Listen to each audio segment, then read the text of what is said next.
What's up, YouTube? This is Tech Time Today, and I have a question for you guys on a future build that will be happening over November and December, I'd say. I'm thinking of doing a big upgrade, so here are the parts, and I need some suggestions from you. This is pretty much a definite. I need to overclock higher, and I need the extra threads for my video recording, rendering, and editing. So the 2600K is pretty much definitely going to be in this upgrade. Also, I'm going to need 4 more gigabytes of RAM because I'm getting a little bit close to that 4 gigabytes limit when I'm multitasking and I'm rendering videos, things like that.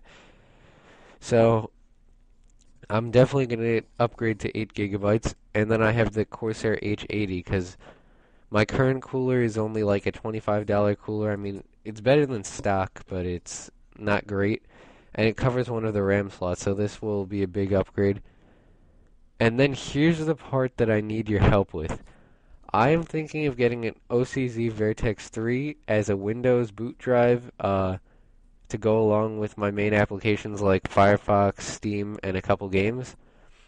And I'm thinking of changing my storage drive to a 600 gigabyte Velociraptor.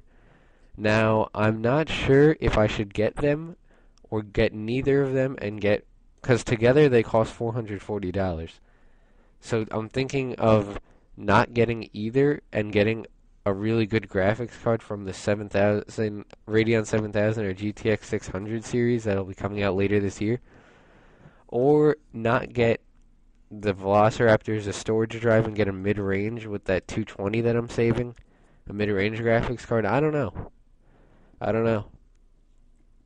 There are definitely a lot of choices here. With this setup I get ridiculously fast storage speed because on my boot drive I'm going to be extremely fast, and then even on my storage drive where I'll be storing my videos and stuff, I'll be extremely fast. So it'll definitely speed up a lot of tasks that would be waiting on a regular hard drive, but I'm not sure if it's worth it, because if I don't get this one, I could get a mid-range graphics card from the X series.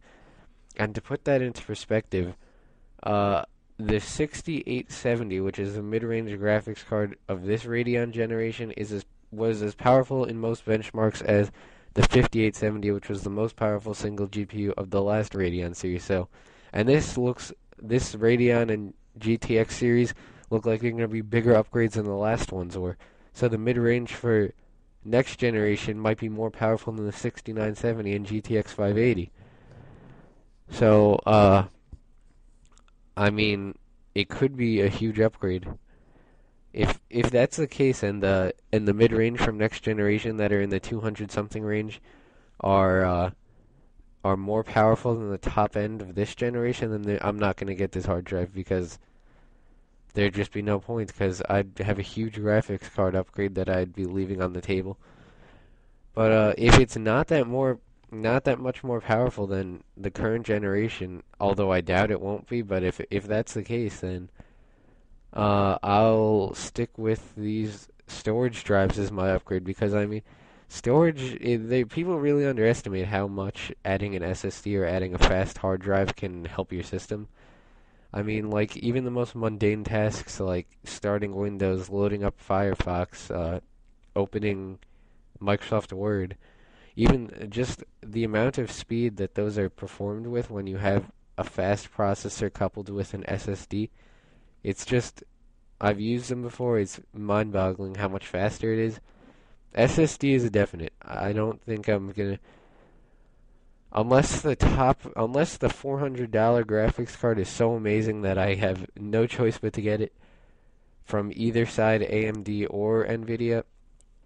Unless that's the case, I'm definitely going to be getting the SSD because I've seen what they can do, and it really is great how much faster they make everything. But the OCZ one particularly is extremely fast. It's 550 megabytes per second sequential read and 500 megabytes per second sequential write.